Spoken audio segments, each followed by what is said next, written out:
BD news 21। ভাই ও বোনেরা, আসসালামু আলাইকুম।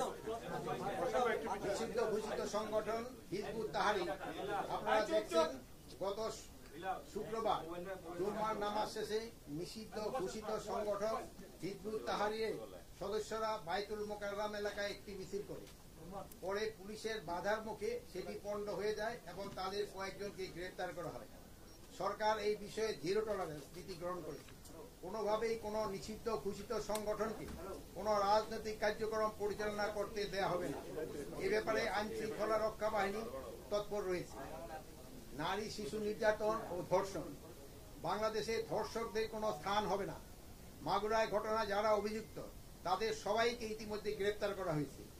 আইনি প্রক্রিয়ার মাধ্যমে তাদের সর্বোচ্চ শাস্তি নিশ্চিত করবে সরকার। একইভাবে যদি দেশে কোথাও নারীর প্রতি কোনো সহিংসতা বা ধর্ষণের মতো ঘটনা ঘটে তাদের সম্পূর্ণভাবে আইনের আওতায় নিয়ে আসা হবে। তাদের সর্বোচ্চ শাস্তি নিশ্চিত করা হবে। বাংলাদেশে ধর্ষণের বিরুদ্ধে সরকারের অবস্থান জিরো টলারেন্স।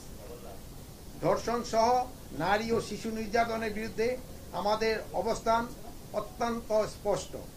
আমি আইন শৃঙ্খলা রক্ষা বাহিনীকে ধর্ষণ সহ সকল ধরনের নারী ও শিশু নির্যাতনের বিরুদ্ধে কঠোর অবস্থান নেয়ার নির্দেশ দিয়েছি। এ যাবৎ নারীদের প্রতি যত সহিংসতা হয়েছে সেগুলির তালিকা করে দ্রুত তদন্ত সম্পূর্ণপূর্বক আদালতে প্রতিবেদন দাখিলের নির্দেশ দিয়েছি। সম্প্রতি ঘটে যাওয়া ধর্ষণের ঘটনাগুলির সঙ্গে যদি সহিংসতা করতে আসবে তাদের আইনের আওতায় নিয়ে আসা হবে। এ ব্যাপারে বিন্দুমাত্র ছাড় দেওয়া হবে না। ধর্ষণ সহ নারী ও শিশু নির্যাতনের বিরুদ্ধে আইনগত পদক্ষেপ গ্রহণের পাশাপাশি সামাজিক আন্দোলন ও সচেতনতা গড়ে তুলতে হবে।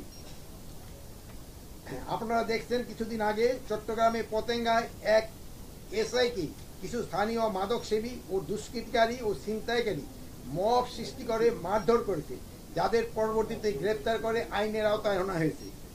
আইন শৃঙ্খলা বাহিনীর উপর যে কোনো আক্রমণ বরদাস্ত করা হবে না, কঠোর হস্তে তা দমন করা হবে। রমজানের আইন শৃঙ্খলা পরিস্থিতি স্বাভাবিক রাখতে সরকার বদ্ধপরিকর। রাজধানীর গুরুত্বপূর্ণ পয়েন্টে প্রায় শতাধিক তল্লাশি চৌকি চেকপোস্ট বসানো হয়েছে। অপরাধ প্রবণ এলাকায় টহল সংখ্যা বাড়ানো হয়েছে।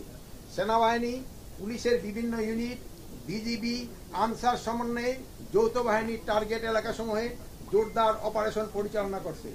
এসব চেকপোস্ট টহল দলের রাত্রিকালীন কার্যক্রম মনিটরিং করার জন্য স্বরাষ্ট্র মন্ত্রণালয়ের বিভিন্ন পর্যায়ে কর্মকর্তাদের নিয়মিত দায়িত্ব প্রদান করা হয়েছে। রমজানে চাঁদাবাজি, ছিনতাই প্রতিরোধে এবং বিভিন্ন বিপণী বিতানে যাতায়াতকারী ক্রেতা বিক্রেতাদের সার্বিক নিরাপত্তা নিশ্চিতকরণে আইন শৃঙ্খলা বাহিনী কাজ করে যাচ্ছে।